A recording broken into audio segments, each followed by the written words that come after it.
آگے اللہ فرماتے ہیں الذی بارکنا حولہ، اس مسجد اقصی جس کے ارد گرد ہم نے برکتیں رکھی ہیں۔ ارد گرد چونکہ سرزمین شام ہے تو اس میں اللہ نے برکتیں رکھی، دنیاوی برکتیں بھی رکھی ہیں اور روحانی برکتیں بھی۔ روحانی برکتیں یہ ہیں کہ جتنے پیغمبر اس سرزمین میں آئے کسی دوسری زمین میں نہیں آئے، اور جتنے پیغمبروں کی وہاں قبریں ہیں سرزمین شام میں اور بیت المقدس میں، اتنی قبریں پیغمبروں کی کہیں نہیں ہیں، کسی اور جگہ پہ اتنی قبریں نہیں ہیں۔ اور دنیاوی برکتیں کیا ہیں کہ وہاں کی پیداوار، وہاں کی ہوا وہ بہت صحت کے لیے مفید ہے۔ انار، وہاں کا زیتون، وہاں کی انجیر، یہ سارے ایسے برکت والے پھل اللہ وہاں پیدا کرتا ہے اور بہت وافر مقدار میں۔ میں ترکی کے میں شام کے بارڈر تک گیا ہوں۔ پہلے تو شام کا علاقہ بہت وسیع تھا، تو یہ تو اب جو شام ہے یہ تو تھوڑا سا رہ گیا ہے۔ نبی صلی اللہ علیہ وسلم کے دور کا جو شام ہے وہ تو بہت وسیع رقبہ تھا۔ تو وہ ترکی کے بارڈر پہ جب آپ جاتے ہیں اور شام کی سرزمین ملتی ہے تو آپ کو اندازہ ہوتا ہے وہاں کی ہوا میں ایک خاص قسم کی ایک محسوس ہوتا ہے انسان کو اپنی صحت، اور ایک خاص قسم کی خوشبو محسوس ہوتی ہے۔ اور زیتون بہت کثرت سے پیدا ہوتا ہے، انجیر بہت کثرت سے پیدا ہوتا ہے، انار بہت کثرت سے پیدا ہوتا ہے۔ وہاں کے لوگوں کی صحتیں، ان کے چہروں کی فریشنس وہ صاف بتا رہی ہوتی ہے کہ اللہ نے زمین میں جسمانی برکتیں بھی بہت زیادہ رکھی ہیں۔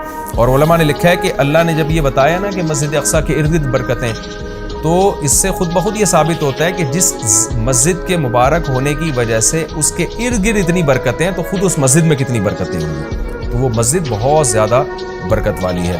ابھی حدیث میں آتا ہے کہ جو مسجد حرام میں نماز پڑھتا ہے اسے 1,00,000 نمازوں کا ثواب ملتا ہے، اور جو مسجد اقصی اور مسجد نبوی میں نماز پڑھتا ہے اسے 1,000، اور بعض روایات میں آتا ہے مسجد اقصی میں 50,000 اور مسجد نبوی میں 1,000۔ اور یہ بھی رسول اللہ صلی اللہ علیہ وسلم کی صحیح حدیث ہے، لا تشد الرحال الا الى 3 مساجد، کہ سفر کیا جائے گا صرف 3 مسجدوں کی طرف۔ کیا مطلب؟ وہ سفر جو بنیت عبادت ہو، بنیت عبادت یعنی 3 مسجدیں ایسی ہیں جن کی طرف سفر کر کے ان مسجدوں کی زیارت کرنا ہی عبادت ہے۔ ویسے تو کوئی بھی مسجد ہو آپ ویسے دیکھنے کے لیے چلے جائیں، اس کو سفر کر کے بھی انسان جا سکتا ہے ویسے ہی دیکھنے کے لیے بھئی مسجد کیسی بنی ہے، خوبصورت ہے یا نہیں، لیکن اعلیٰ وجہ تقرب یعنی وہ سفر جو بطور عبادت کے ہوگا، ان میں صرف 3 مسجدیں ایسی ہیں جن کی طرف زیارت کے لیے سے جانا ہی بذات خود شریعت میں مقصود ہے اور ایک عبادت ہے، اور ان میں جا کے نماز پڑھنے کی اضافی بہت زیادہ فضیلت ہے۔ تو وہ 3 مسجدیں آپ نے فرمایا، ایک مسجد حرام، ایک مسجد اقصی اور ایک مسجد نبوی۔ تبھی مسلمان جب تک مسجد اقصی آزاد نہیں تھی تو مسلمان مسجد اقصی بھی سفر کر کے جایا کرتے تھے، مسجد حرام بھی، اور مسجد نبوی تک تو الحمدللہ اب بھی جاتے ہیں۔ اور اللہ سے ہم دعا کرتے ہیں کہ اللہ تعالیٰ مسجد اقصی کو دوبارہ آزاد کرائے تاکہ ہمیں بھی وہاں جا کے نماز نصیب ہو اور مسجد اقصی کی ہمیں بھی زیارت نصیب ہو۔ یہ ہر مسلمان کی تمنا ہے، اور بہت سے لوگوں کو اللہ نے یہ توفیق دی ہے، وہاں جاتے ہیں، اور بہت سے لوگ اس زیارت سے محروم ہیں۔ تو ہم یہ دعا کرتے ہیں کہ اللہ تعالیٰ وہ مبارک مسجد جس کی طرف اللہ اپنے حبیب صلی اللہ علیہ وسلم کو معجزاتی طور پر لے کر گیا، اور خاص طور پر ہمارے حبیب صلی اللہ علیہ وسلم کو وہاں نماز پڑھوائی گئی معجزاتی طور پر، اللہ ہمیں بھی اس مقدس سرزمین کی زیارت کی توفیق نصیب فرمائے اور ہمارے لیے آسان فرمائے۔ آگے اللہ فرماتے ہیں لِنُرِيَهُ مِنْ آیَاتِنَا، ہم نے یہ سفر اس لیے کرایا تاکہ ہم محمد صلی اللہ علیہ وسلم کو اپنی نشانیوں میں سے کچھ نشانیاں دکھائیں۔ وہ نشانیاں یہی ہیں کہ جو معراج کی رات آپ کو دکھائی گئی، پیغمبروں کی زیارت کروائی گئی، جنت جہنم دکھائی گئی، تو یہ ساری بڑی بڑی نشانیاں تھیں۔ خود معراج خود ایک بڑی نشانی ہے۔ إِنَّهُ هُوَ السَّمِيعُ الْبَصِيرُ، اللہ تعالیٰ خوب سننے والا اور دیکھنے والا ہے۔ یعنی انسان تو محتاج ہے کہ جب تک اسے سنایا نہ جائے وہ سن نہیں سکتا، دکھایا نہ جائے وہ دیکھ نہیں سکتا۔ تو پیغمبر صلی اللہ علیہ وسلم بھی خود سے نشانیاں نہیں دیکھ سکتے، اللہ نے دکھائیں، اللہ نے سنائی، لیکن اللہ وہ ذات ہے جو سمیع بھی ہے اور بصیر بھی، اسے وہ ہر وقت ہر چیز کو دیکھ بھی رہا ہے اور ہر وقت ہر چیز کو سن بھی رہا ہے۔ آگے اللہ تعالیٰ ارشاد فرماتے ہیں وَآتَيْنَا مُوسَى الْكِتَابَ، یہ پیغمبروں کا سلسلہ نیا نہیں ہے، پرانا ہے۔ ہم نے محمد صلی اللہ علیہ وسلم کو جیسے کتاب دی ہے اور محمد صلی اللہ علیہ وسلم کو نشانیاں دکھا رہے ہیں، تو آپ سے پہلے موسیٰ علیہ السلام کو بھی ہم کتاب دے چکے ہیں۔ اور بیت المقدس کا تذکرہ ہے نا، تو یہودی بیت المقدس پہ ہمیشہ سے دعویٰ کرتے رہے کہ بیت المقدس تو ہمارا ہے اور اس میں تو ہمارے پیغمبر مدفون ہیں۔ تو اس کا بھی اللہ جواب دے رہے ہیں کہ ہم نے اہل یہودیوں کو کتاب دی تھی، مگر انہوں نے کتاب کا حشر کیا۔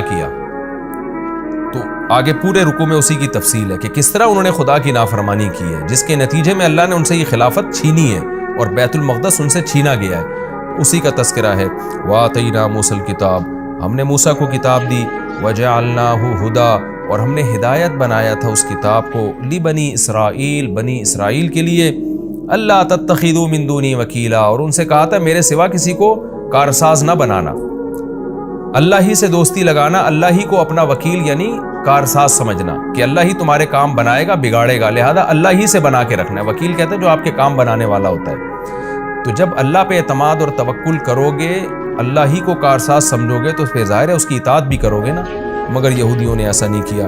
آگے اللہ خطاب کرتے ہیں ذریۃ من حملنا مع نوح، اے وہ لوگوں جن کو ہم نے نوح کے ساتھ سوار کیا تھا، اے ان کی ذریت، یعنی اللہ تعالیٰ ہم سب سے، پوری انسانیت سے خطاب کر رہے ہیں کہ تم وہ لوگ ہو جن کو ہم نے نوح کے ساتھ کشتی میں سوار کیا تھا، ان کی اولادیں ہو تم۔ نوح علیہ السلام کے ساتھ کشتی میں بہت سے لوگ سوار ہوئے تھے، ان میں نوح علیہ السلام کے 3 بیٹے بھی تھے، حام، سام اور یافس، جن کا نام بیان کیا جاتا ہے۔ تو باقی ساری نسل انسانیت کی انہی 3 بیٹوں سے چلی ہے۔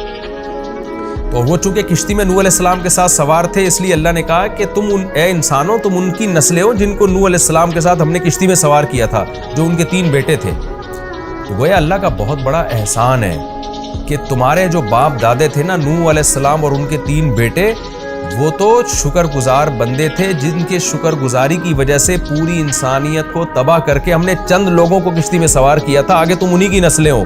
اگر وہ شکر گزار نہ ہوتے تو تمہیں بھی زندگی اور حیات نہ ملتی، اس لیے آگے فرمایا انہ کان عبدا شکورا، نوح تو اللہ کے شکر گزار بندے تھے، تو تم انہی کی اولاد ہو جن کو ہم نے کشتی میں سوار کیا۔